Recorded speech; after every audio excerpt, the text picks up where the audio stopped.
So we are starting in a minute. Welcoming everyone who has joined so far. Jai Kishan, am I audible? Yes, Prabhu. Very, very much and very much visible. Okay, great. Same for you. Thank you, Prabhu. So should we begin, or you want to give another minute or two for the others to join? I guess let's start. Okay, perfect. So welcome, Prabhu, and our audience, our beloved audience, to our third session of the Gita for You podcast, where your questions are answered by the Gita. The punchline is your questions, Gita's answers. So yeah, yes, Prabhu.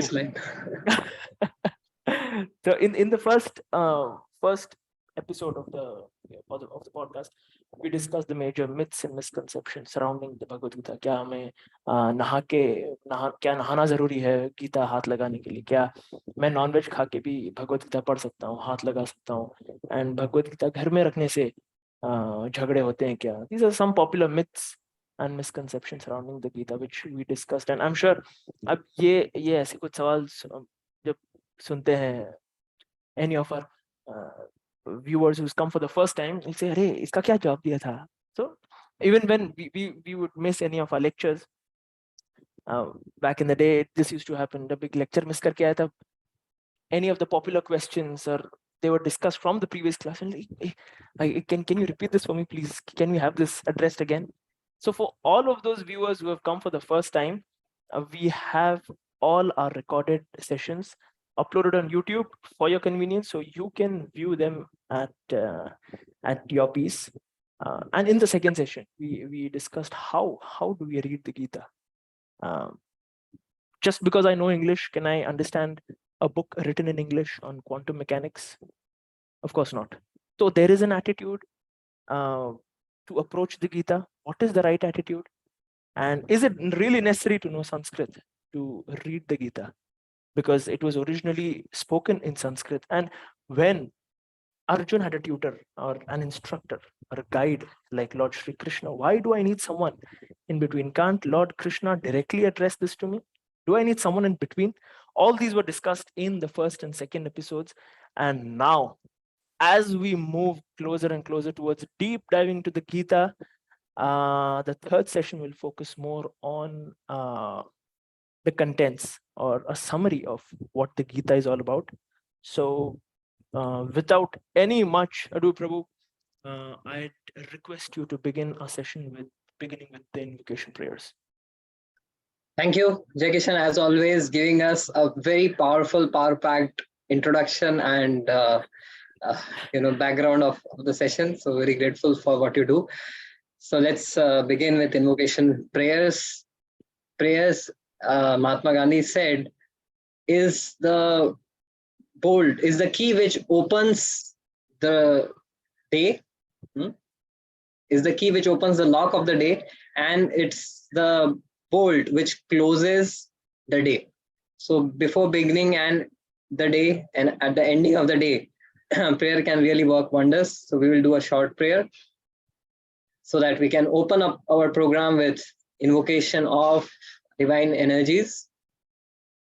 Om Ajnanatimmirandhasya Jnananjana Shalakaya Chakshurunmilitam Yena Tasmai Shri Gurave Namaha. Namo Om Vishnupadaya Krishna Presthaya Bhutale Srimate Bhaktivedanta Swami Niti Namine. Namaste Saraswate Devi Gauravani Pracharine Nirvishesha Shunyavadi Paschatya Deshatarine.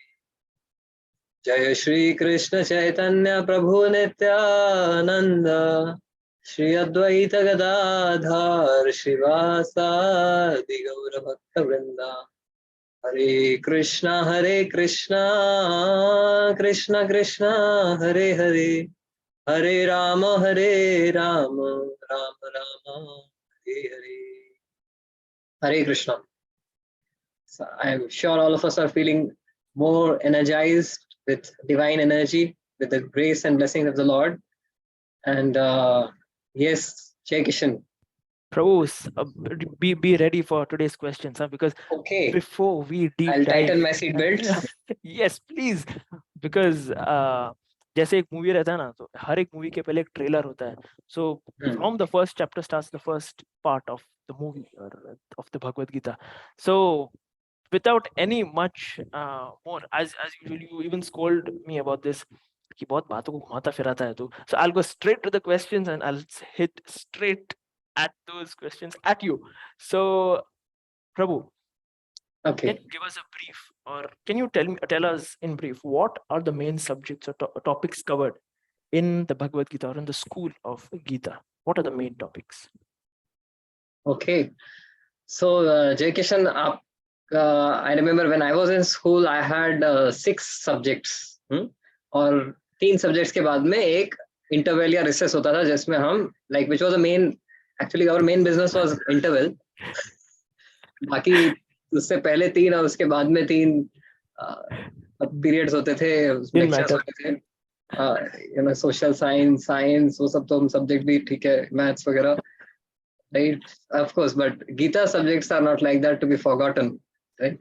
So Gita speaks of 6 subjects which we will discuss today. I want to draw it on the whiteboard just to get it a little more visual. Okay.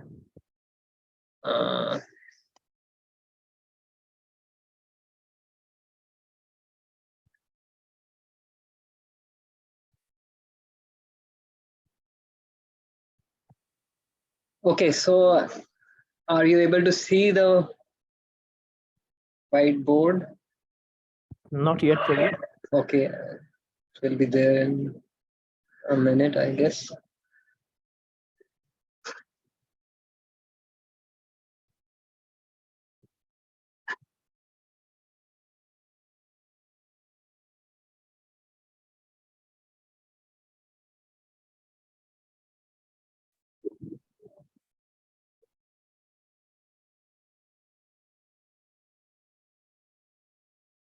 Okay, are you able to see the whiteboard now? Yes, Prabhu, your whiteboard is visible. Okay, great. So basically, you asked about the topics of the Gita. Let me make it a bit filmy. Like जैसे जय किशन अंधेरी में रहते हैं आप, so you are near the film city, so I want you to be happy. So let us make a cosmic movie. So the Bhagavad Gita shows us a cosmic movie. Now, today is Saturday, weekends, what do people do? They go out for watching movies. So we don't want you to miss out on that experience. So anyways, if you want to see the movie, watch the movie which Bhagavad Gita is going to show us. So are we all excited to see the movie of Bhagavad Gita? I'm Of sure. course, everyone is. Yes, definitely. Yes. Okay. So here, let me begin with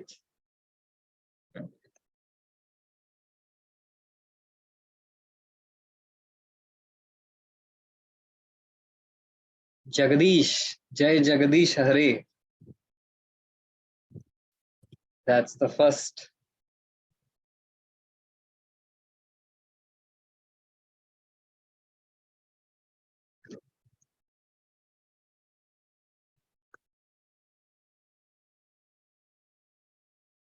So it's the star cast. अभी मैं दिखा रहा हूँ आपको. इस movie का star cast आ रहा है. I too was wondering, Prabhu, ये actors के नाम है, they are yet to make their debut, they are debutants. आप इन actors के बारे में कुछ बोल सकते हैं, because I've never heard these names earlier. So Okay. as you introduce them, as you draw them on the whiteboard, if you We don't want to spoil the show at the beginning. ना एक एक करके वो reveal होंगे, आपको पूरा movie दिखेगा. Okay. So here you have I have written something. Let me Jagadish. So you can see Jagadish, Jagat, and Jeev. These are the prima facie main constituents of this movie. So Jagadish or Ishwar or Bhagwan or the Supreme Lord, God of all gods, Shri Krishna, he is the director. Any movie, the first thing to produce a beautiful movie is a director. RRR का नाम लिया तो कौन याद आते हैं? Chandramouli, Rajamouli, Rajamouli, right. सो आप movie का नाम लेते हो तो पहले पूछते हो डायरेक्टर कौन है, राइट. सो इस कॉस्मिक मूवी के डायरेक्टर जो हैं वो हैं जगदीश और the supreme lord. Krishna says मयाध्यक्षेण प्रकृति सूयते सचराचर. मया अध्यक्षण, मेरी अध्यक्षता में, मेरे डायरेक्शन से ये सारा मूवी चल रहा है, ये प्रकृति चल रही है. Okay, so yes, the director has been defined. But अगर आपको मूवी शूट कर रही है, so you know set, a film set जहां पे आप वो मूवी को शूट करेंगे, where is your movie set, right? So that set is Jagat, right? So the film set or the film city where this movie is being shot is this Jagat, this world. This entire world is a stage. And Shakespeare once said, this entire world is a stage and all of us are actors and actresses on the stage. So that brings you to the Jeev, right? So in this movie that we are seeing, Jagdish is the director. Jagat is the movie set where which has all the props, which has all the scenes and sceneries. मतलब Switzerland से लेके Singapore से लेके and everything, wherever you want to shoot the movie, everything is there in this world. So Gita says Mahabhutani Ahankaro, that all the ingredients, Bhumi Apo Analo Vayu Kham Mano Buddhi Revacha, all these gross and subtle elements which create the world which we see around us is the movie set, जहाँ पे हम लोग कुछ समय के लिए अपना अपना रोल किरदार निभाने आते हैं. So all of us are the actors. So here is the director, and this world is the set, movie set, जहाँ पे आपका मूवी शूट हो रहा है, right? Jivas are the actors and actresses. So all of us have come on the stage of this show, of this material world, to enact our roles that we are supposed to play, that we are playing. Okay, so let me complete. Okay, so now in सबके आपस में what is the relationship between Jagadish, Jagat and Jeev? So Jagdish controls the Jagat through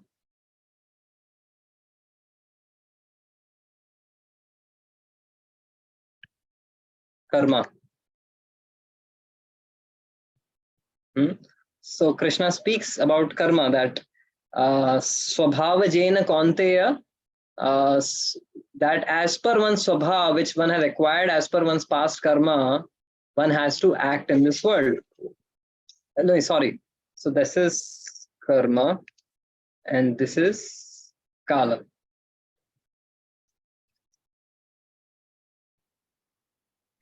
So Jagdish controls the world, the Jagat, through the time factor. Kalosmi lokashaya pravruddho. So Krishna controls the world through the time factor. When the time is there, the creation takes place. When the time is over, the annihilation takes place. Everything in this world has a beginning and end. Even the Himalayan mountains, there was a time when these mountains were not existing. Then the time came for their formation, and then you see the vast, huge Himalayan mountains, right? So this Jagat, the word Jagat means that which is always changing. Jagat, Gat means which has gone. Jagat means which is constantly going in the past. So just like a river, as soon as the water comes in, it flows out. It doesn't stay there. So similarly, this Jagat is a constantly changing reality, this material world in which we are situated. However, our expectations are that it should always be permanent. So okay, so the Lord controls the Jagat through the Kala or the time factor. And what is the relationship between the Jagat and the Jiva? The Jagat binds the Jiva through karma. So whatever activities we do with respect to the world around us, we incur certain karma, which is like our karmic balance sheet. We give something, we take something, right? So that's the karmic bank account that all of us, hamara, is opened as soon as we are born. We have a karmic bank balance, and we add or subtract to it when we deal with this world around us, the Jagat. Okay, so agar koi bhi story hai, if you really want to make it fly, there is one ingredient without which the movie won't take off on the box office. बताओ जय किशन, वो क्या है? 3 letters: lights, camera, action, and that clapper box. Is that the right word that I used? Okay, so I was talking of, so I'll come to that. Okay. I was talking of without a love story. Okay. मैं बहुत पीछे रह गया प्रभु. I'm so sorry for this. So without a love story, you won't make any movie which is going to be successful. So there has to be a romance, right? तो यहाँ पे एक love triangle बना हुआ है. You see, the Jiva loves the Jagat. The living entity loves the material energy. The living entity is fascinated by the charming, beauty, all scenes of this material world, the tastes and the smells and the pleasures of this world. The Jiva is after the, all the pleasures of this Jagat. The Jagdish is in love with the Jiva. And the Jagat is basically a consort or a wife of the Supreme Jagdish. The Bhumi Devi, जो भूमि देवी है वो वराह देव की पत्नी है, right? So Bhumi Devi loves Jagdish, living entity loves the Jagat. It wants to be seeking pleasure in this Jagat, whereas the Bhumi Devi wants to give pleasure to Krishna, and Krishna wants to love the Jiva. तो ये love triangle हो गया. तो मतलब इससे ज्यादा क्या बोलते हैं exciting or plot you won't find, right? So that's why this kind of plot sells, because this is originally ingrained in this world.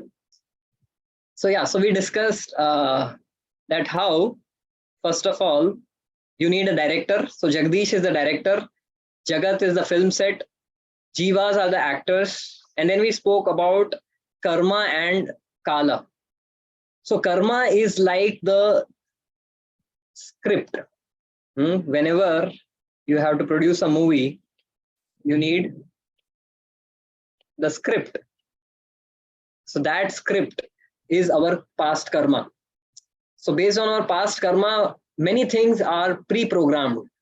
Our, the way we look, the color of our eyes, our height, our intellect, all of those are pre-programmed. And based on the body and the mind that we possess, we are constrained to act in certain ways.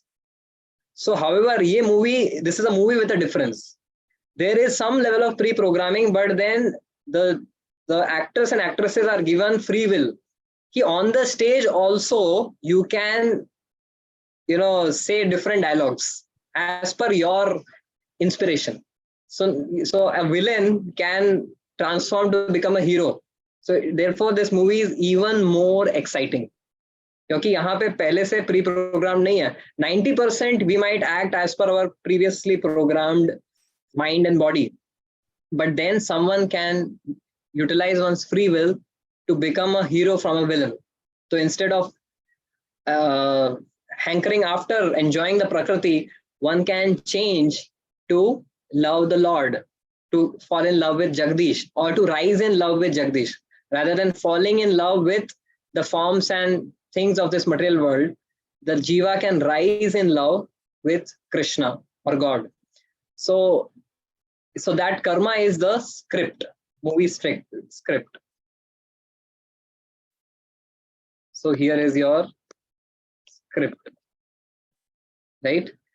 And then finally you have the Kala. अभी Kala रह गया. Kala को हमने movie terms में हमें बताया नहीं अभी. So what is Kala? Kala, as Jay Kishan said, it is a clapper box. Lights, camera, action.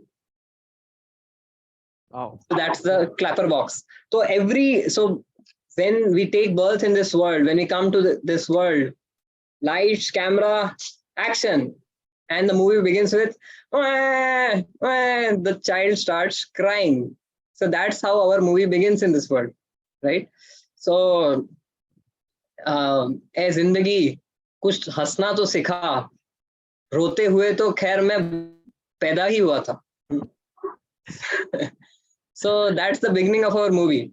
The Kala, when the clapper box hits, lights, camera, action. Inside the womb, there is complete darkness. But as soon as we come out, there is light, camera, everyone is watching. Okay, what is this new entrant? What is he going to do? And the action is, we start with crying. So therefore, Krishna says, Dukhalayam Ashashvatam. This world is a place where primarily there is tears. But if you want to overcome those tears and fears, then we need to take shelter of yoga, which is the process, which is basically the love story. So when we rise in love with Krishna through yoga, yoga can be karma yoga, jnana yoga, or bhakti yoga. Bhakti yoga is a supreme form of yoga, most evolved form of yoga. So that is something which can wipe away our tears and fears. And then only in this movie can you say they happily lived ever after. Otherwise, all of those happily lived ever after statements are all a lie. They are all a farce. So yes, this is the plot of the movie, and these are the 6 topics. Jagdish, the director; Jagat, the film set where this movie is going to be shot; Jiva are the actors and actresses, all of us who are actually playing our parts as per the karma, some based on our programming, based on our previous actions, the psychophysical nature that we received, and some is a free will. Some of the dialogues that we say on the movie set is based on our free will. Sometimes we may just, someone who may be short tempered may decide, chalo yaar, मेरे short tempered nature से लोगों को कितनी तकलीफ हो रही है, let me change. And then you change your dialogues based on your free will. So that's the karma, the script and the extempore speech of the actors and actresses. And then you have Kala, the clapper box. So clapper box at the beginning of our life, वो clapper box चालू होता है, and every day morning also वो clapper box चालू होता है. Lights, camera, action. We go into ignorance, darkness in sleep, and then we wake up, and again lights, camera, action. So that's the Kala factor. And every day we have choice. We have choice every day. Between birth and death, we have between B and D of birth and death, our life is full of choices, right? Whether the choice, either the choice could be to exploit material nature, to exploit Jagat for one's own pleasure, or to serve Jagadish and love Jagdish. So between B and D, between birth and death, there's a series of choices. And where we go from this life next depends on the choices that we make. Similarly, between breakfast and dinner, B and D, lunch nahi hai, choices, right? So life is full of choices. So the bigger clapperboard of birth and death, we have choices, and the smaller clapperboard of morning and evening, breakfast and dinner, we again have our choices to make. So that's the essence of, the topics of Gita. And the essence is rise in love, because ultimately every movie has to end with a sweet love story. So I'm sure it makes some sense. Wow. You've used an amazing, very interesting analogy to put things into perspective. What I loved the most out of what you explained is a very often it's a very often asked question. is everything predestined, or do we have our own choices? And how beautifully you explained this through the example of a clapper box, which signifies the choices we can make each day, each moment. And not everything is just predestined, but there is an element of free will that we can use to make our lives better, to make everything better. And you've saved my effort, Prabhu. Thank you. You've summarized the whole movie, the characters twice. I observed that. And the first time you explained them, then again you summarized them twice. Thank you. Thank you for that, Prabhu. That's a really interesting way to put things into perspective. Apart from these 6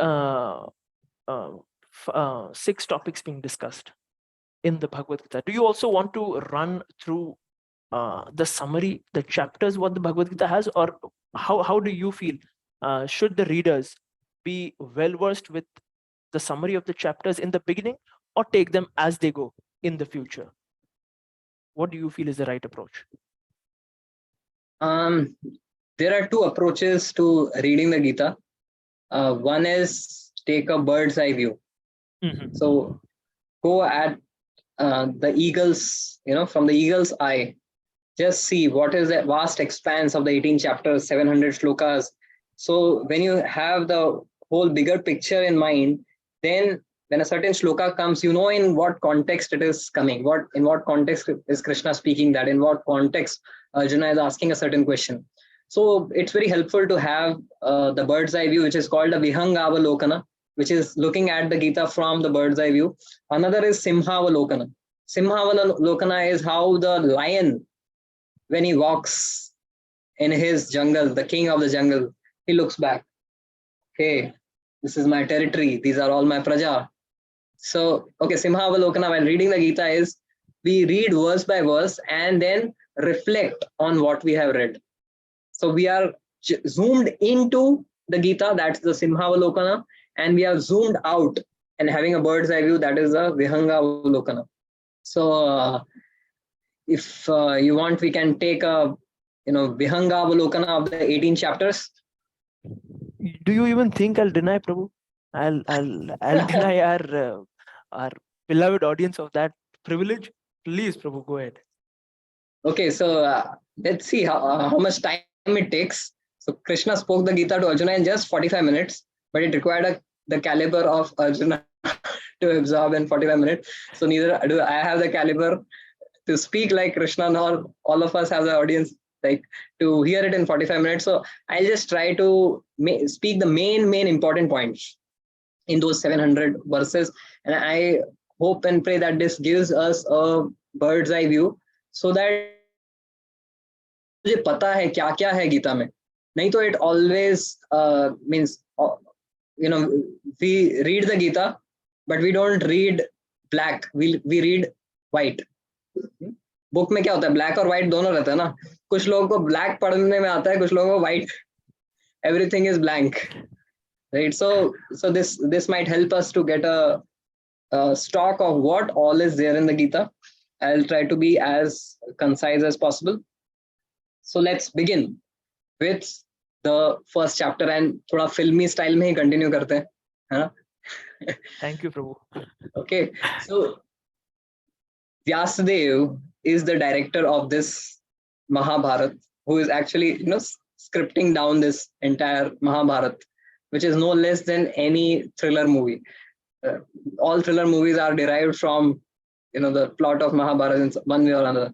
So Vyasadev chooses to put, when he's writing the Gita, when he's narrating the Gita, the first camera lens he keeps on the villain, Dhritarashtra. जैसे दिखाते हैं ना, सबसे पहले वो एक काले जूते वाला, काला सा, मतलब cruel looking person he enters. वो कार से पैर बाहर रखता है और उसके काले जूते दिखते हैं, फिर उसका काला पैंट, फिर उसका काला कोट, फिर उसका काला मुंह. So Vyasadev सबसे पहले, first of all, he keeps the camera on Dhritarashtra, and Dhritarashtra is speaking. Dharma kshetre kurukshetre samavetayotsava mamaka pandavashchaiva kim akurvata Sanjaya. He's asking, what happened? What exactly happened when my sons and the sons of that Pandu assembled on that Dharma kshetra, that spiritual religious place, Kurukshetra, with a desire to fight. So that's the first scene. Then Vyasdev shifts the camera to the next villain, Duryodhan, his son. And what diplomacy and politics is Duryodhan playing? That's the next stop.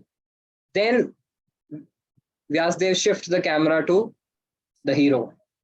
Here is the entry of the hero. Arjun, no, Krishna and Arjun, right? So that's where the heroes come in. And Krishna positions the chariot in between the two armies, right? And at that point of time, Arjuna does something which surprises not just Krishna, but Arjuna himself. He goes through something, which we may relate to as midlife crisis. Sometimes after doing so much, achieving so much, sometimes people are in doubts on oneself, doubts on what I'm doing. Is it the right profession I am in? Have I chosen the right battlefield to fight?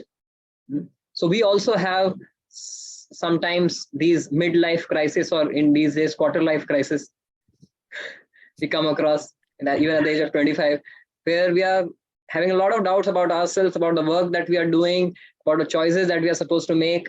And there are many kind of confusions. There are many conflicts between the career and the family. कि मैं career को time दूं, family को time दूं. The conflict between one's value system and growth. If I accept this bribery, I may grow, but my value system may be compromised. Conflict between mother and wife. So there are so many conflicts that we may face. So that's where exactly Gita corresponds to us. Midlife crisis sounds relatable. That's what Arjuna is in. And he gives a lot of justifications why Krishna, I should not fight. Very, very intellectual reasons he gives, that we should have compassion, and anyways, if we win, all our relatives will be killed, and on the blood, like the victory tainted by their blood, would we be able to really enjoy, right? And then he says that even if we win, there will be so much of life loss that the traditions will be lost, and he gives a lot of reasons. And that's where Arjuna puts down his Gandiva and he says, I will not fight. And at that point of time, Krishna comes into picture in the second chapter, and he exposes Arjuna's weakness of heart. Arjuna is giving big reasons why he should not fight. But actually, he has a petty, selfish cause, petty, selfish attachment, which he is not speaking about. He is saying big, lofty things. Compassion, out of compassion, family traditions will be lost. There will be so much of life loss. I don't want that. Krishna says, no, that's not your problem. That's not why you are having midlife crisis. Midlife crisis is because that you are having some selfish attachment. So sometimes, students, they do a dharna in the college. और क्या reason देते हैं? ये college के administration ने fees बढ़ाया है, गरीब बच्चों के ऊपर, उनके परिवारों के ऊपर इतना बोझ बढ़ जाएगा, और ये सब. So that is the reason that they give. The internal reason is they don't want to study, they want to bunk classes. So Krishna wants to expose that. So Krishna says, Arjuna, this is miserly weakness. Your real reason is you don't want to face your toxic attachments. So then Arjuna confesses and surrenders. शिष्यस्ते हम साधिमाम त्वाम प्रपन्नम कृष्ण. अभी आप सच बुलवा ही दिया आपने मुझसे, but अभी आप ही बताओ. I can't deal with this. So then, because at that point of time Arjuna surrenders, so Krishna begins to speak, and he sees that Arjuna is in such a sorry state of mind. He's crying. So कभी भी ना दुख में, बहुत ज्यादा दुख में और बहुत ज्यादा सुख में व्यक्ति को ज्यादा चीजें समझ नहीं आती है. One's intelligence is little bit numbed by that excessive happiness or distress. So Krishna wants to, dampen that lamentation. So the first thing that Krishna gives is he, kind of based on body and soul distinction, he examines, is there any reason to lament? जिनकी आप बात कर रहे हो ये लोग मर जाएंगे. These are all nato evam jatu nasham. These are all eternal spirit souls. The body always remains in this material world. The spirit soul is always ever eternal. So किसके मरने की बात कर रहे हो Arjun? So using little logic, he uplifts that lamentation of Arjuna that no one is going to die. All of us are eternal. So first of all, he uplifts the lamentation of Arjuna based on this body soul distinction. Then the next thing he does is he speaks is, okay, now come back to the real world. You are different from the body, but still you need to do your duty. Nishkam karma yoga. So Krishna speaks of how one can practically apply the philosophy of soul in real life. I am not the car, but I drive the car to reach my destination. Right? कई बार we are so obsessed with the car कि मतलब long drive पे जा रहे हैं, पता नहीं कहाँ जा रहे हैं, but you know, the car, the new car, I want to show off, I want to experience the comfort, the luxury. So Krishna says, come on, break that obsession with the car, understand the purpose of using this car for a higher purpose. So, and then comes the third chapter. Arjuna asks another question, which is basically like, there are two kids, elder brother, younger brother. So the elder brother is told that if you come first in the class, the father says, मैं आपको एक गाड़ी खरीद के दूंगा, remote वाली गाड़ी खरीद के दूंगा. तो बहुत पढ़ाई करता है, फर्स्ट आता है. उसका छोटा भाई है, वो थोड़ा नादान है. उसको कितना भी कुछ बोलो, पढ़ेगा नहीं, कुछ करेगा नहीं, तो उसको कोई प्रलोभन नहीं दिया जाता है. लेकिन ये बड़ा बेटा पढ़ के फर्स्ट आ जाता है, उसको गाड़ी मिलती है, और 2 दिन में वो छोटा बेटा रोने लगता है और जिद करता है, तो गाड़ी छोटे बेटे को दे दी जाती है. राइट? एंड देन बड़ा बेटा क्या बोलता है फिर अगली टाइम एग्जाम आता है, मैं क्यों पढ़ूं, ऐसे भी गाड़ी जो मिलेगी वो मेरी तो होगी नहीं, so why should I study at all. So that sometimes happens with us. अगर मैं इतने हार्ड वर्क करने के बाद भी अगर जो फ्रूट है उसको मैं एंजॉय नहीं कर पाया, तो मैं एक्शन ही क्यों करूं. सो अर्जुना इज सेइंग कि the result of this entire battle will be bloodshed, which I don't like, so why should I fight at all. So that's the bhoga and tyaga pendulum. Sometimes we go on this bhoga and tyaga, chahiye chahiye chahiye, sab chahiye, dhanam dehi janam dehi, sab facilities chahiye. But then when that gives us frustration, then we go to the other extreme. Everyone is bad, corporate world is bad, money is bad, girls are bad, sab bekar hai, mujhe kuch nahi chahiye. But that is temporary. That is not real renunciation. So Arjuna says, मैं सब छोड़ के जाता हूँ ना कृष्णा, जाने दो मुझे. So Krishna says, success is not about action or inaction. Success is about purification of intention. What is your intention? So it's not about giving up your action or doing your action. With what intention are you giving up action, or with what intention are you doing your actions? So therefore, the third chapter speaks of karma yoga, that how we all, we cannot live without doing some duty or action in this world. You want to survive. Krishna says we need to do some actions. And Krishna says better do action as an offering to the Lord. Because the laws of nature will never, Krishna says कि अभी तुम बोल रहा है कि तुम भिक्षा लेके रह जाएगा. एक बार किसी ने तुम्हें भिक्षा मना किया, तो वो जो भिक्षे का प्याला लेके उसके सर पे मारेगा. Because you are a Kshatriya. So you cannot artificially renounce. Prakriti kriyamanani gune karmani sarvashah. So then when Krishna says we are all programmed to act according to laws of nature, according to our psychophysical nature, so we cannot, artificially overcome that. Arjuna says, ठीक है, we are all bound by the laws of nature, but why is it that we are forced to break the laws of nature? We are all bound to follow the traffic rules, but कुछ लोग ऐसे होते हैं ना जो मतलब traffic rule तोड़ के ही वो आगे जाते हैं. So he asks, why is it that people break the laws of morality? So Krishna says, Kama Esha, Krodha Esha, because of these two enemies, Kama and Krodha, these are your real enemies. Arjuna, don't think that your enemy is in front of you in the form of Duryodhana and Karna and all of them. Your real enemy are Kama and Krodha. So you have to really win them. And then Arjuna says, okay, how can I I never learned this in Drona's academy. Can you teach me? So Krishna tells how you can conquer over this Kama and Krodha. He says Kama and Krodha, they have resided in the senses. You control your senses with the mind. You control your mind through the intelligence. And then you control the intelligence through the determination of the Atma, or the spirit soul.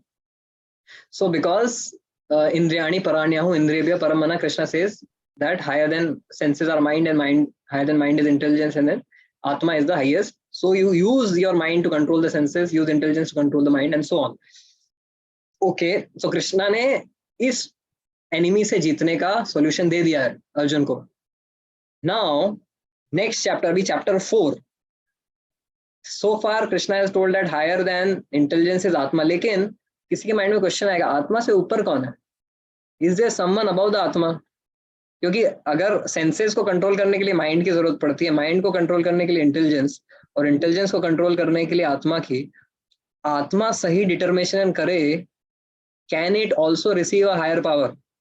So Krishna is supreme lord. He doesn't want to directly say okay, by the way, Arjuna, I happen to the supreme personality of Godhead. I am the controller of all controllers, the creators of all creators. So higher than Atma is me. So Krishna doesn't say that. What does Krishna do? Krishna says, by the way, Arjuna, casually, this knowledge of Gita I spoke to Vivaswan millions of years ago. What? Arjuna asked Krishna, I thought both of us have taken birth together. Now, where is this new concept you are bringing? You spoke it to Vivaswan. So Krishna says, well, then I will have to explain my tattva. I am not a living entity like you. I am. Then he explains that yada yada hi dharmasya glanir bhavati bharata abhyuthanam adharmasya tadatmanam sajamyam. He says, why does he appear in this mortal world? He is the creator of this world. He is not a living entity like all of us. The Daivi Prakriti से भगवान इस जगत में आते हैं. So he tells about why he appears, when he appears, how he appears, and then he brings in this knowledge of the Supreme.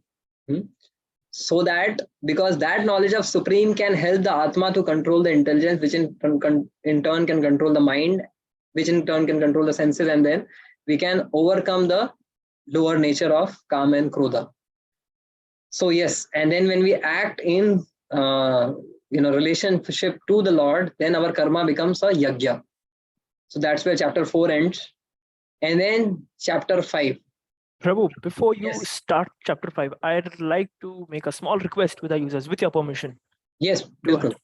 To all our viewers here, as you can see, Rasik Raman Prabhu has summarized all the 18 chapters here, which is quite a task, and I'd request each and every one of you to kindly use the best of your attention, your energies to focus on what he's prepared, and have a fun test for everyone, for each one of you after the 18th chapter Oh, goes. Krishna. So Prabhu, you'll also have to answer a few of those questions, yeah? Oh my God.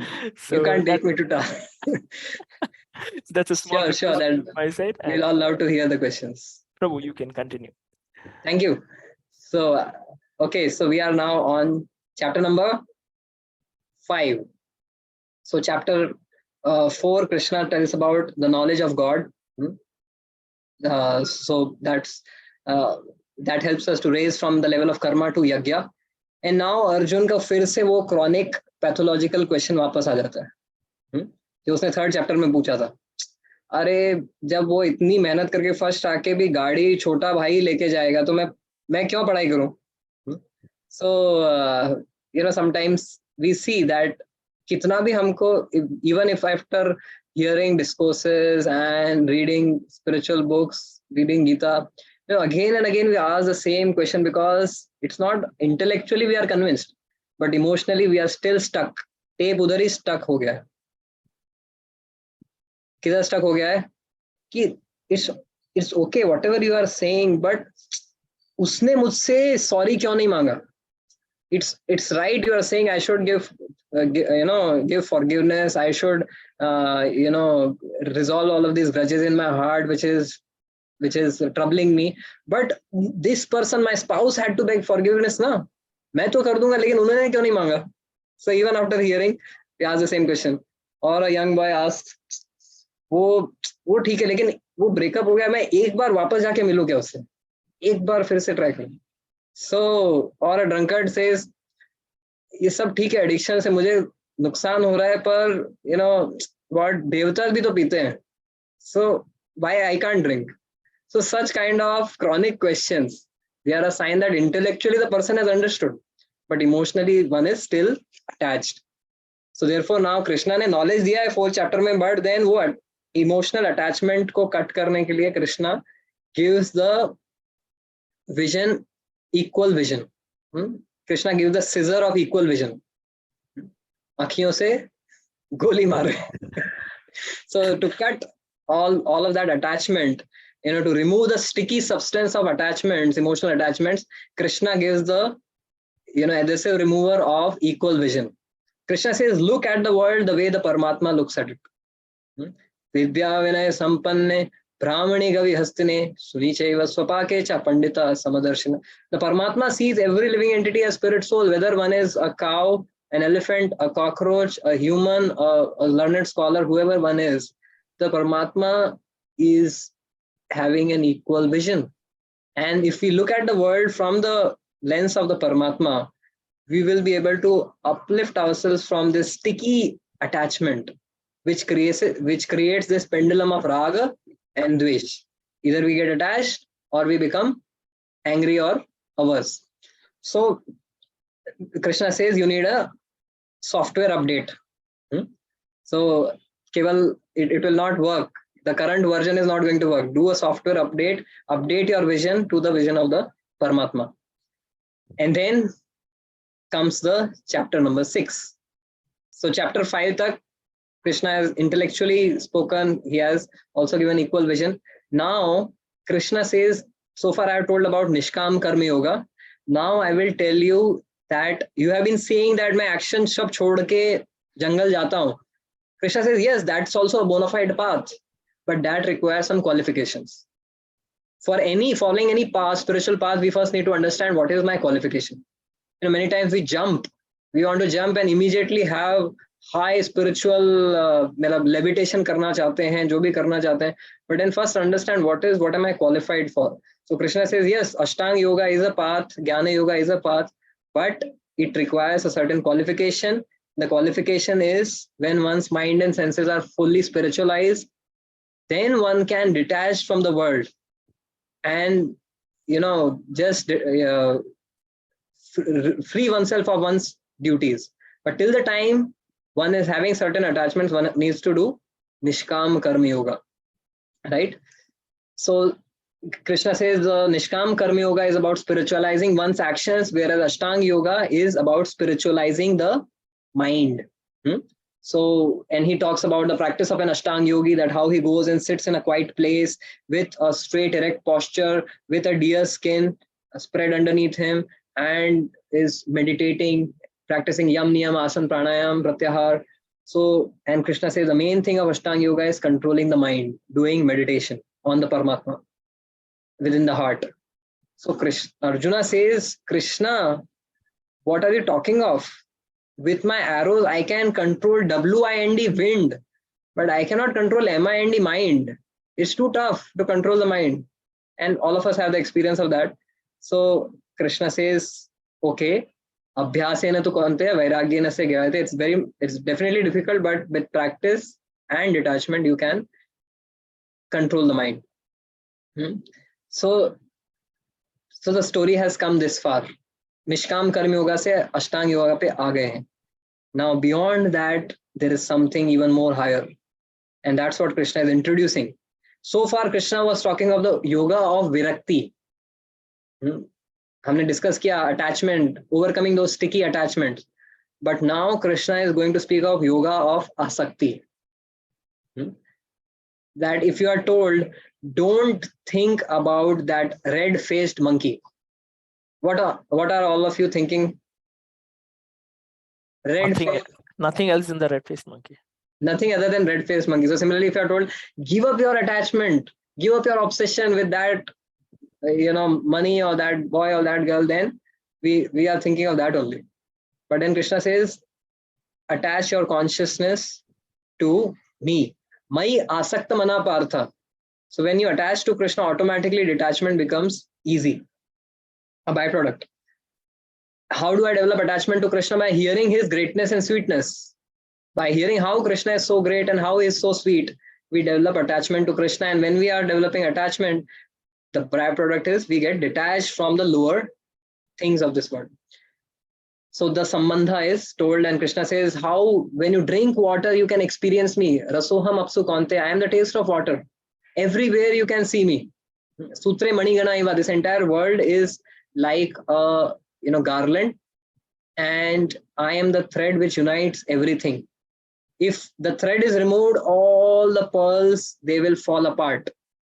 You see these big planets, how are they in their position? Because God is like the invisible thread holding them together. The thread is never visible.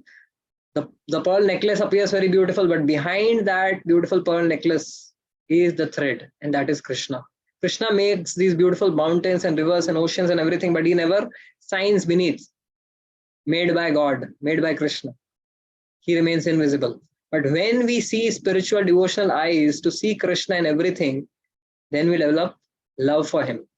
And then Krishna speaks of 4 types of people who approach him and 4 who do not approach him in that chapter.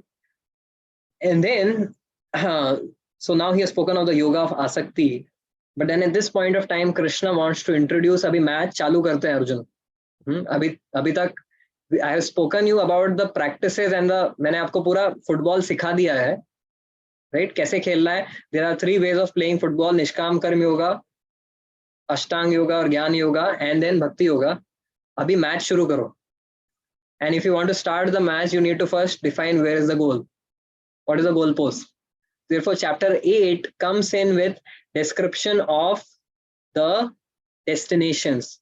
With what kind of consciousness one receives what kind of destination. And our thoughts are the vehicle. Yam yam vapi smaran bhavam tejate ante kalevaram. With whatever thoughts we leave this body, we attain a destination as per those thoughts. Right? If and with whatever thoughts one has lived this life, the same thoughts will cumulatively influence that person at the end of his life. So Krishna speaks about the ultimate different destinations. That there is this destination, a brahma bhuna loka punaravitano jana mam upeti tu kante punarjanma na vidyate. That whichever planet you go in this material world, from patal loka to brahma loka, there's always birth and death, birth and death. But if you remember me at the time of death, then punarjanma na vidyate, you will not again have to take birth in this world. So that's where he speaks of the real goal of life, to attain spiritual world.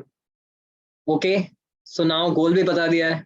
So now 9th chapter Krishna speaks how do you practice bhakti yoga. I have told you that develop asakti for me, that's the best way to develop detachment.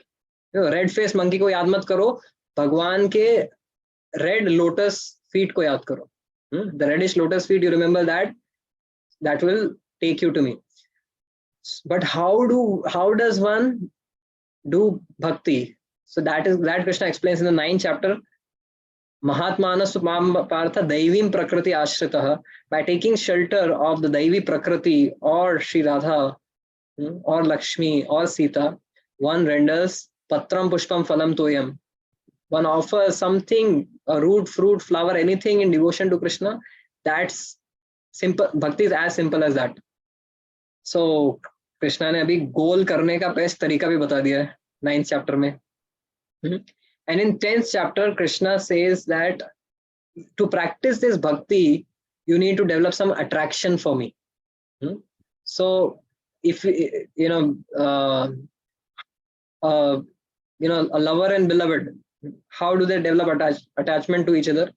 By hearing about each other's qualities, right? By noticing each other's qualities. So that's what Krishna says. Krishna does in the 10th chapter. He speaks about his vibhutis. And when one hears about Krishna's great vibhutis, by which we can see Krishna anywhere in this world. We need not go to the spiritual world to see Krishna, but we can see Krishna in every aspect of our life.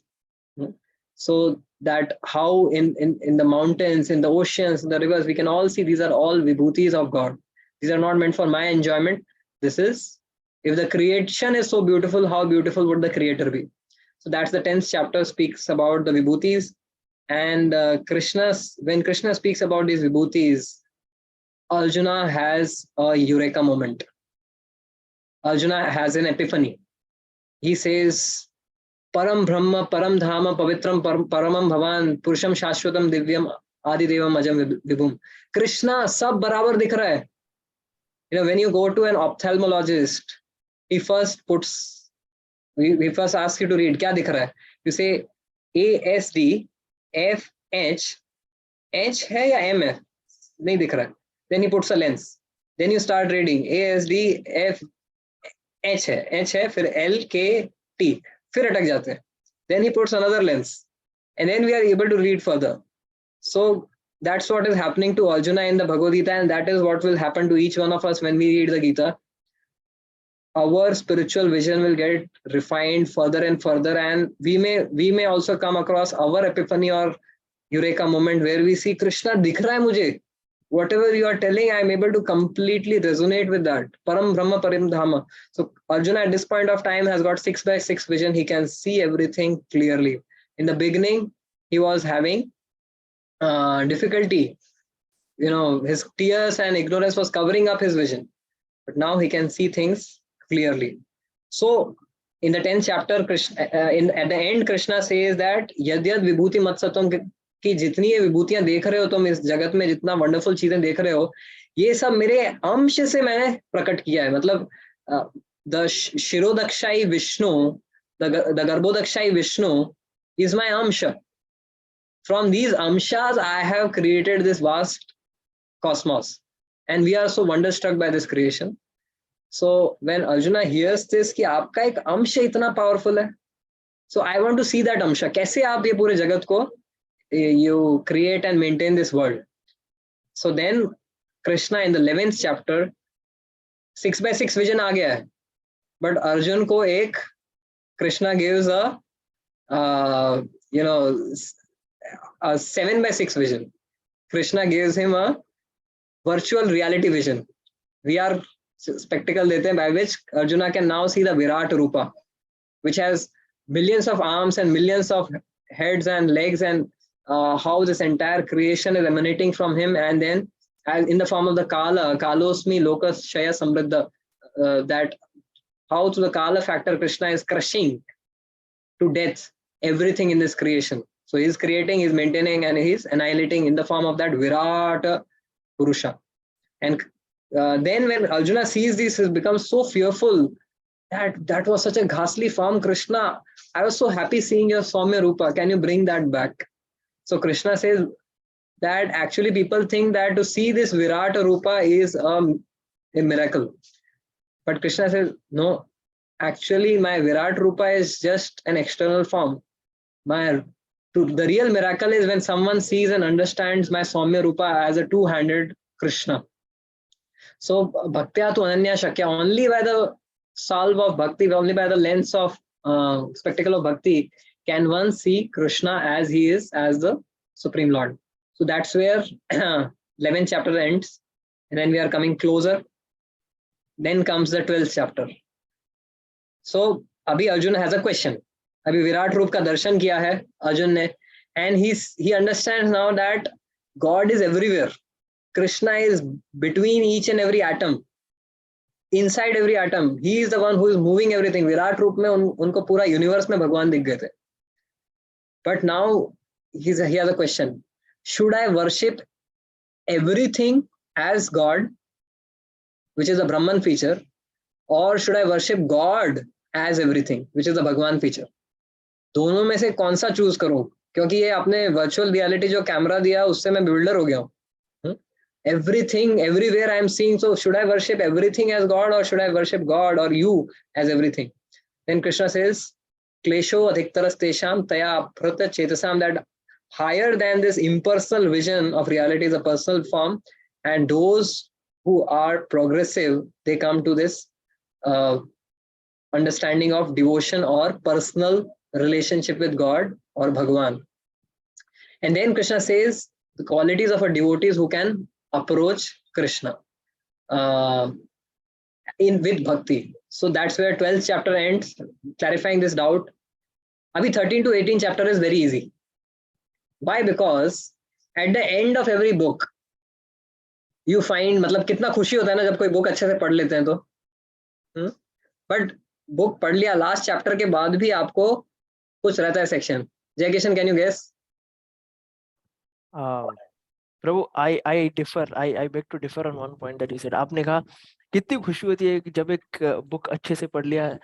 नहीं प्रभु, मेरी खुशी की definition थोड़ी अलग है. क्या है? कितनी खुशी होती है जब एक बुक का आखिरी पार्ट आ जाता है, when the book is about to get over, कि हाँ बाबा, finally this is getting over.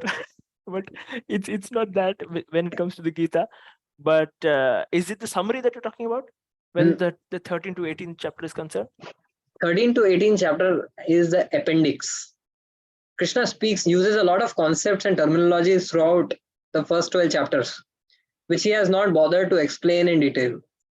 13 to 18 chapter is like the Jnana Yoga, by which one can understand all those terminologies, because Krishna ने randomly karma या फिर gunas, prakriti, ये सब terminologies बहुत freely use की है. But if you want to learn more, understand this more, and develop your understanding a bit more to a higher notch, then the 13 to 18 chapter gives in more details. It's like that appendix which helps enhance our knowledge. So Bhakti Devi has two children, Jnana and Vairagya. So 6 to 12 chapter, in one way, first 6 chapters are like karma, Nishkam Karma Yoga के बारे में primarily बोला है. Next 6 chapters are the Bhakti Yoga, which is the middle piece of Bhagavad Gita, most important piece. And the last 6 chapters are the Jnana Yoga, the appendix, which helps us to understand Karma Yoga and Bhakti Yoga better. Right? So Krishna is giving this appendix. So Bhakti Devi has two children, Jnana and Vairagya. So Bhakti Devi has appeared from chapters 7 to 12.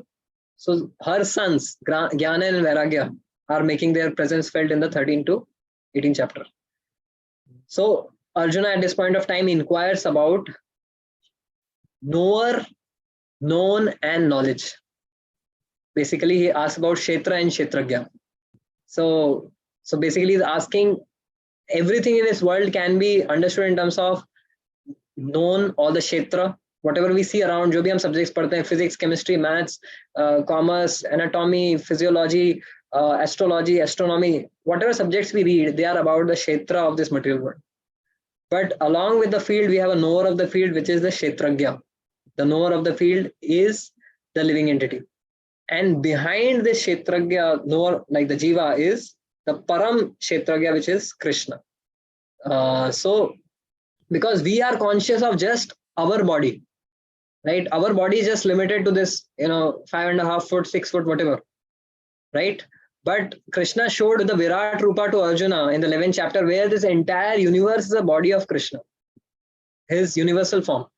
So Krishna, God, is conscious of each and every atom and molecule. So sometimes people say, अरे किसने देखा है? मैं अगर कोई चोरी करता हूँ, कुछ पाप करता हूँ, तो किसी ने देखा थोड़ी ना, CCTV कैमरा थोड़ी ना लगे. But no, Krishna is all pervading and he is seeing us wherever we are, whatever we do, right? So that's where Krishna is the supreme Kshetragya.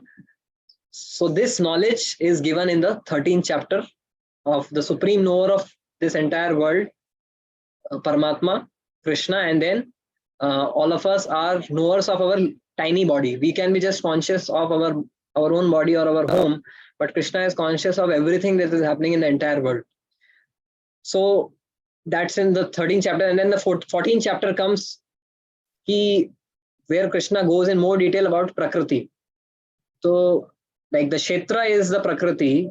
So the Kshetragya has been defined in the 13th chapter. Now the Kshetra is being taken in more detail in the 14th chapter, which basically talks about the three modes of material nature: Trigunatmak Prakriti, Trigunatmak Maya Shakti, Bhagwan ki. So just like, you see that any machine operates on different modes. standby mode, hibernate mode, power saver mode, right? So this entire universe is operating on these three modes: ignorance, passion, and goodness, sattva, rajas, and tama. So Krishna is telling that this entire universe is like a cosmic machine, and anything in this world, from the time raat ka samay, that is tamogun, when everything is dark. Then switch changes, morning is sattvagun, when there is light, when there is peace. रात को अगर radio tune करोगे तो आपको ढिकचिक ढिकचिक rock song सुनाई देंगे, सुबह classical शास्त्रीय संगीत सुनाई देगा रेडियो पे. They don't know about the modes but they act according two modes. दिन में आप चलाओगे तो बॉलीवुड के सॉन्ग सुनाई देंगे, pop songs. So that's how everything is in this world is according to modes, acts according to these modes of Prakriti. That's spoken of in the 14th chapter. And the 15th chapter talks about that beyond this material world is the spiritual world, right? So this material world is comprised of these three modes, but this material world that we see is an inverted reflection of the real spiritual world. We are all, why are we all looking for pleasure, happiness, and eternal life? Is because we are supposed to live eternally and happily. But then our situation is like we are trying to find happiness in a reflection. आम का पेड़ का जो reflection है उसमें भी आम दिखाई पड़ते हैं, लेकिन वो आम हम खा नहीं सकते हैं. वो आम को खाने जाएंगे तो डूब के मर जाएंगे. वैसा ही हो रहा है हमारे साथ. We are trying to derive pleasure, squeeze pleasure out from the reflection of real mangoes, right? आम का सीजन आ रहा है, so I think that makes Jai Kishan excited. So yes, so the 15th chapter speaks about the spiritual world and how it says that we don't belong to this world, we belong to that world. Mame vamsho jivaloke, we are not belonging to this world, we belong to that world where nadat bhasayate suryo na shashanko na pavaka. So that's where the 15th chapter ends.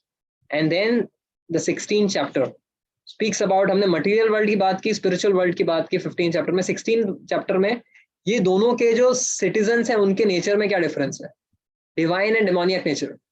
The people who are citizens of this material world, मतलब hardcore criminal, उनका क्या nature है, that is the demoniac nature. And the divine nature Krishna speaks about that abhayam sattva shamshuddhi, ahimsa, shanti, peace. All of these are natures of the divine people who are meant to be residents of the spiritual world. And if we live by this nature, divine nature, we will go back to the world where we belong to.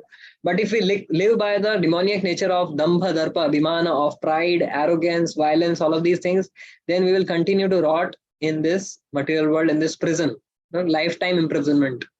So that's where the 16th chapter, what it tells us. Then the 17th chapter talks about, okay, divine and demoniac nature के बारे में बताया, but how can I change my software from demoniac to divine, right?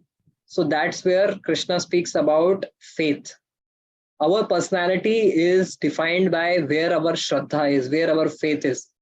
Isn't it natural? हमारे जो भी role models होते हैं, जिनके ऊपर भी हमारी श्रद्धा होती है, accordingly we develop our personality. मेरे को याद है बचपन में, for me, the Bollywood actors were the role models. तो सलमान खान ने एक मूवी में ऐसा हेयर स्टाइल रखा था बीच में, तो मैंने भी वैसा कर लिया था. So जहाँ पे हमारी श्रद्धा होती है वहाँ पे हमारा सारा actions और personality develop होता है. But then if we really want to become divine, if we want to go to the spiritual world, we need to have the right role models, change our shraddha from the wrong role models to the divine role models. So that's the 17th chapter, which describes the divisions of faith in the three modes. And then comes the 18th chapter, which basically at the end of 17th chapter, Krishna highlights that we need to come to the mode of goodness in terms of our shraddha. And for that we need tyaga or renunciation. And the 18th chapter elaborates on the topic of tyaga. And then finally, Krishna gives a complete summary of the entire Gita which he has spoken. He speaks about each and every concept. He recapitulates it like a good lecturer. He gives a summary of from the 2nd chapter to the 17th chapter. He summarizes Nishkam Karma Yoga, Jnana Yoga, Bhakti Yoga, and then brings it even higher. He comes to the topic of Sharanagati. That Sarva Dharman Parityajya Mamekam Sharanam Vraja Aham Tvam Sarva Papebhyo Mokshayashyami Mahashucha. So he says, our ultimate perfection is in surrender, Sharanagati to the Lord. And finally, he gives the Falashruti. Anyone who reads this Gita is actually worshipping me with his intelligence, using the intelligence as the Arati lamp, as the Agarbatti. We are worshipping Krishna. Right now, all of us are showing Arati to Krishna by hearing about the Bhagavad Gita. And then finally, Sanjaya, after hearing this entire narration, he concludes, Yatra Yogeshwara Krishna, Yatra Partha Dhanurdhara, Tatra Shri Vijayo Bhuti Dhruvaniti Matir Mama. Wherever there is Krishna, the Supreme Lord, Yogeshwara, the master of all mystics, Yatra Partha Dhanurdhara, wherever there is Partha, the best of the warriors, there is always be Shri, prosperity, Vijaya, victory, and morality. So anyone who worships this Bhagavad Gita, understands this message of Gita, is always with Krishna. Just as Arjuna, while hearing the Gita, he is getting the direction of Krishna, and therefore he achieved prosperity, victory, and morality. So all of us also have the chance to attain prosperity, victory, and morality by tuning into Krishna's message every day and at least every week with Jai Kishan. Wow. Prabhu, if you think your job is tough in summarizing the Gita, think how tough my job would be to summarize what you've already summarized. Of course, I won't get into that right now. You can do that. Om Tat Sat. प्रभु, हमारे viewers को इसका मतलब भी बता दीजिए, please. Okay, so basically that refers to eternality and knowledge and bliss. These three are the energies of Lord. So Om Tat Sat corresponds to that, and Om is the Bija Rupa of all Vedas. All of the Vedas spring from this sound vibration of Om, and that's the seed of all the Vedic knowledge. And therefore, if you have said Om Tat Sat, you have said everything. Summarized everything. Thank you for making my job so much easier, Prabhu. I'll summarize you for that. You're not being audible. You can speak again. Am I audible? Yes. Audible? Yes. Okay. So I just summarized everything, Prabhu, in 3 seconds, saying Om Tat Sat. And thank you for giving such a wonderful summary of the whole Gita. You summarized the entire Gita, going chapter by chapter. And I must say, this is a product of a lot of hard work, a lot of research, and extensive reading. Thank you for that, Prabhu. There are few takeaway points that I came across from the initial chapters of the Gita while you were summarizing, that at times we are intellectually convinced about something. If we are aware that there is a bad habit, there is a tendency that I have to overcome, but I'm not emotionally it is still there, I have an emotional attachment. But also the fact that see, you clarified this point in when you were describing 11th chapter, where you have this habit of giving new abbreviations to things. VR, which is virtual reality, you said Virat Roop. Yeah, so Prabhu, I'd again insist you, please iska trademark kar do, because before anyone else uses this. But there is an experience that many of the readers have, that each time they read the Gita, they have a different experience. कि अरे, this was not there when I read it for the first time. तो ऐसा कुछ है कि इतनी बार आपको गीता पढ़ना चाहिए, you should read it maybe 5 times, 10 times, ऐसा कुछ benchmark है, या how do we go about understanding this? Okay, so, how many times do we read the Gita? And also given the fact that we don't even remember what we read yesterday many times. Exactly. जो मैंने कल पढ़ा वो मैं भूल जाता हूँ आज. So yeah. Okay, so it's not about how many times should we read, it's about how regularly should we read.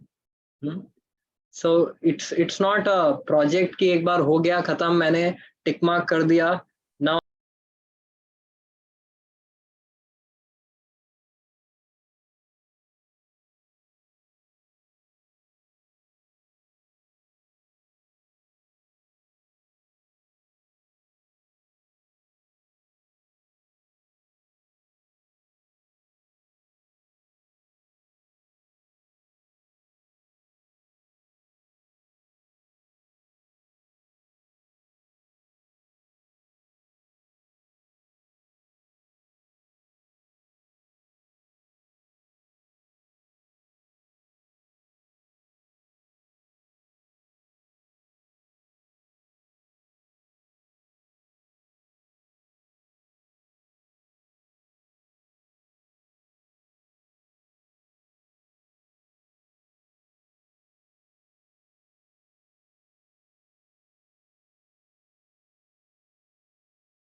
so, and even though you say I have forgotten what I read, so we may forget the Gita or the shlokas, but Gita is actually a person.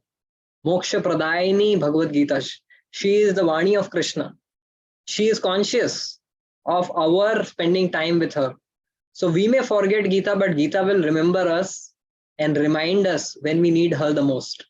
And that's the nature and quality of spiritual knowledge. It's not a dead knowledge. It's an alive, living, talking knowledge which will talk to you. When you need it the most, you may not remember it right now, but जब दुर्घटना होएगी तब कुछ immediately Gita will remind you. You had read this shloka. This might be helpful for you now, right? So we are dealing with a very different science, a spiritual science, a living science. The chemicals and the physical reality around us doesn't talk to us, but we will see when the knowledge of Gita will talk to us, and it will be a living laboratory, living laboratory for all of us to explore. Prabhu, you've given this very wonderful living feature to the Gita, which, of course, with a little practical experience, I can align to what you said. That it does help us at the time of our need. It's not necessary that मुझे ये श्लोक ये आता है कि नहीं. The fact that it nourishes you is testimony that the Gita will help you live a wonderful life and contribute in the best of manners. I'm sure all of our viewers must have had a very, very sumptuous food for thought today, because the whole Gita has been summarized, the whole Bhagavad Gita has been summarized. And I'm sure many of you must have had many questions, many observations, few things that you must have not agreed to, few things which must have, hey, this is a eureka moment. I've always thought about this. One eureka moment for me was, your enemy is not someone who is Duryodhan or Dushasan, who's in front of you, your colleague, your boss, your spouse, your partner, your neighbor, but it is calm and growth. Prabhu, am I right? Yes. Similarly, any questions, any observations, if our viewers have, please feel free to use the chat box and let me know your thoughts. Let me know your questions. Rasik Raman Prabhu, are you in a position to take maybe one question or two, or how would you like it? Or should we keep our questions for the next session? Because what I believe is this session, just to churn, just to absorb whatever you said, it may take a little more time and effort. So do you want to keep the questions to this session, or you want to take them next time?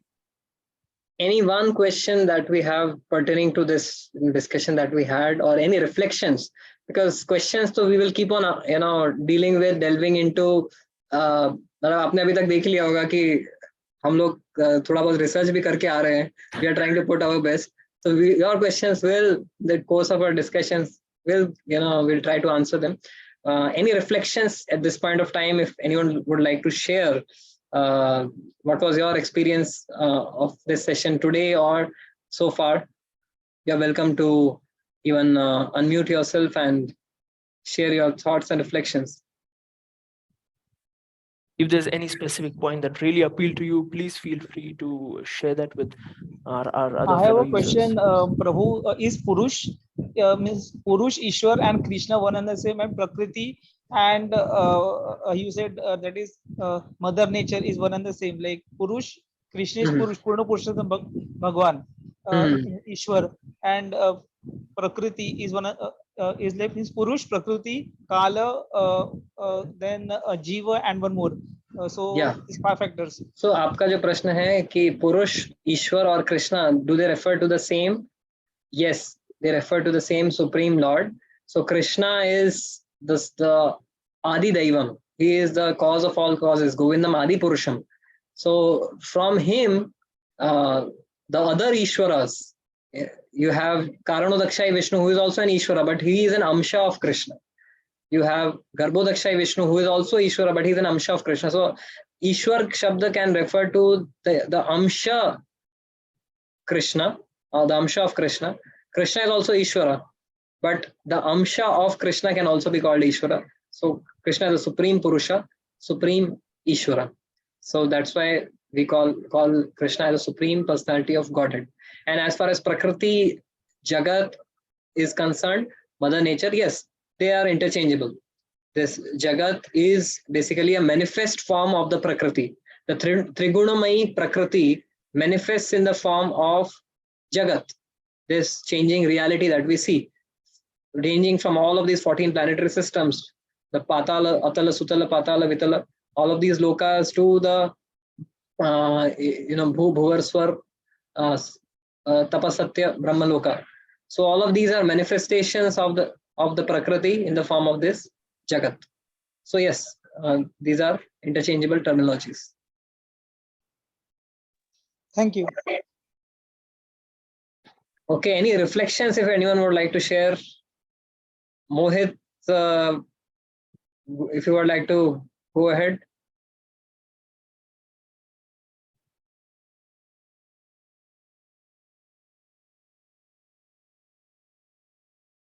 Mohit, you want to speak? Or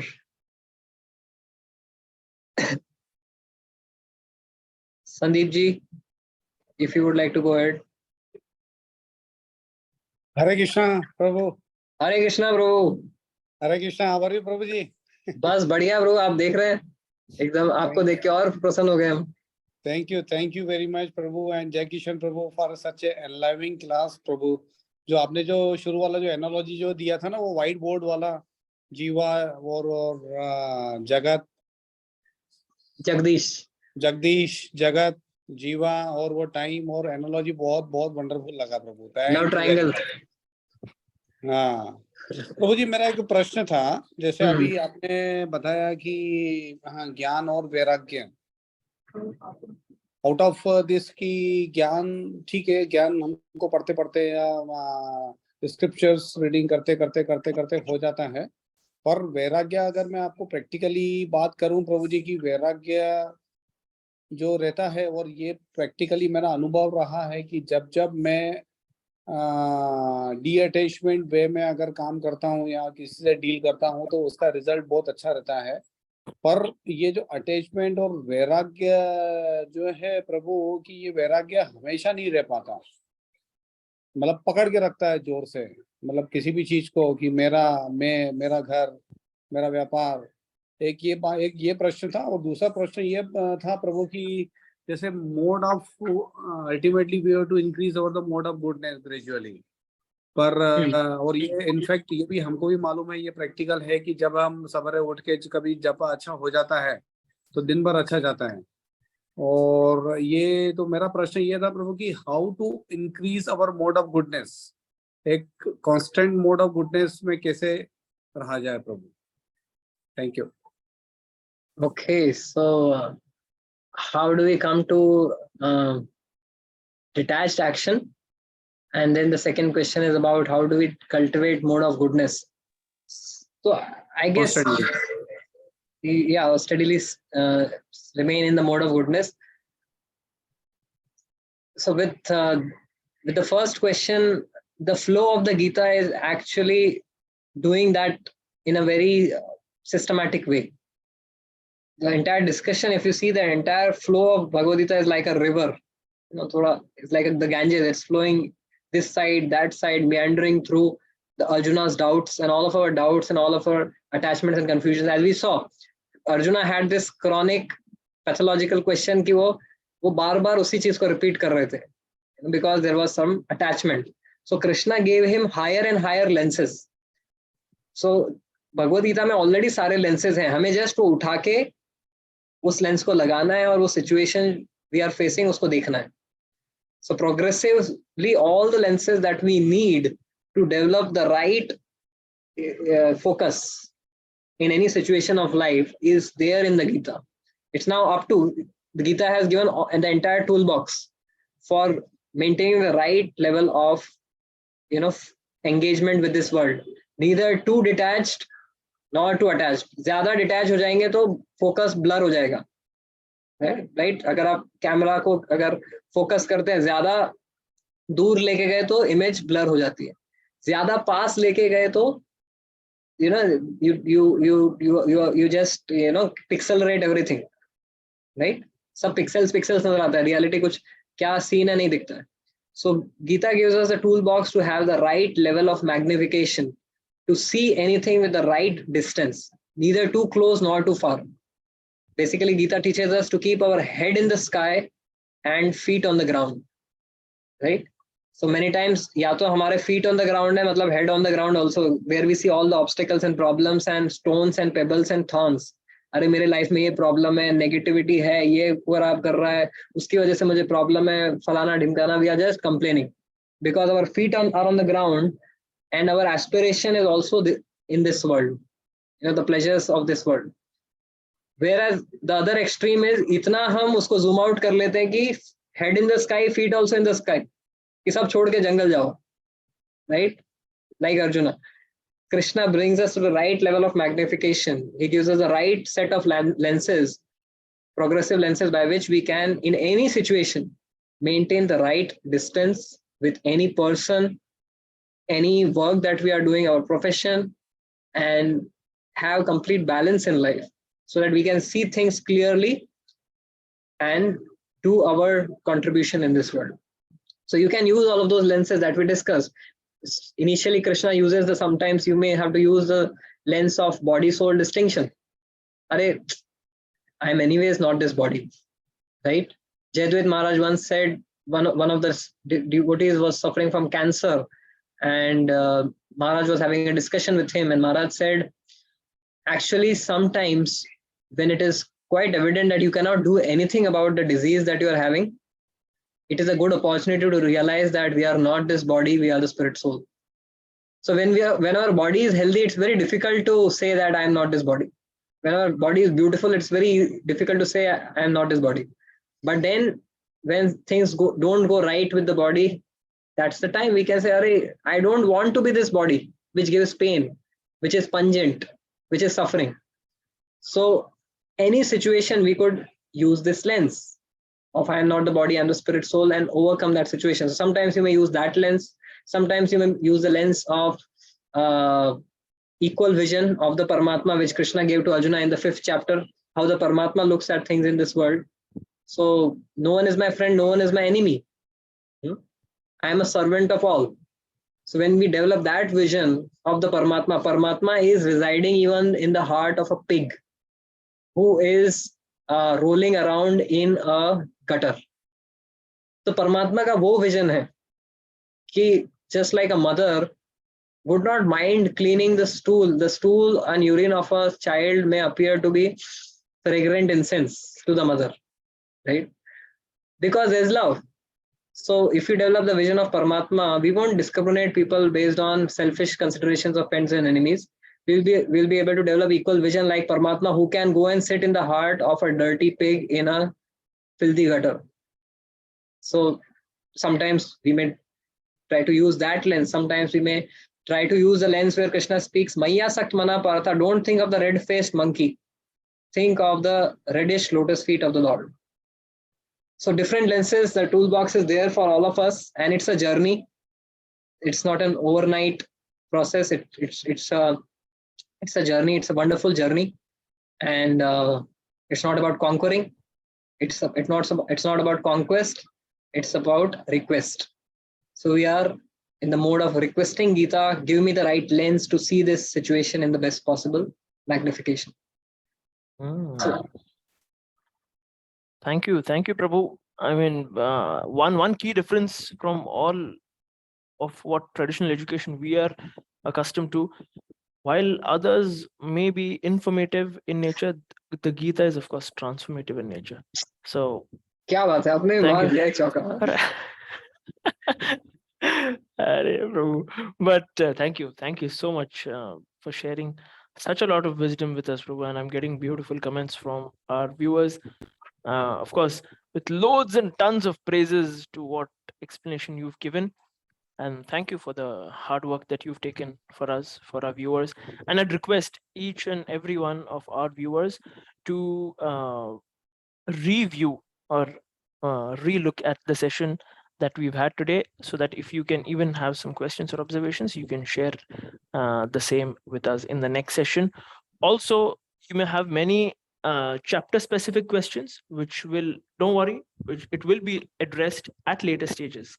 लंबा series है, अपना सवाल जवाब का सिलसिला तो चालू रहेगा प्रभु. क्या बात है. And thank you for today's session, Prabhu. I'll again very humbly thank you for today's session. Thank you. Actually, it's the if anything which worthwhile has come out, it's only and only because of all of you who have made it a priority to be present in this Sangha. Else we won't, myself and Jaikishan, we won't be pushed to really take shelter of Gita, right? So we are, by your presence and how much time you are sacrificing, that gives us the inspiration and impetus and the push कि नहीं यार पढ़ते हैं, let's cover the Gita so that we can give the overview. Let's so it's all of your enthusiastic presence and participation which makes this session, gives it some success and some meaning. So thank you all from the bottom of our hearts again for joining us. And the question is coming in, what is the subject of the next session? So yes, थोड़ा suspense रखे प्रभु. What do you suggest? Suspense बाद में खोले या अभी? Okay, so I am bound by Jaikishan, so he is the host.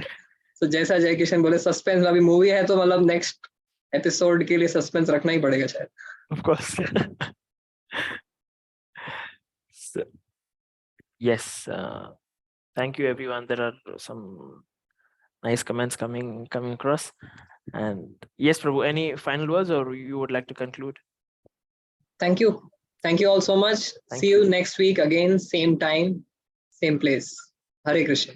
Thank you everyone. Hare Krishna.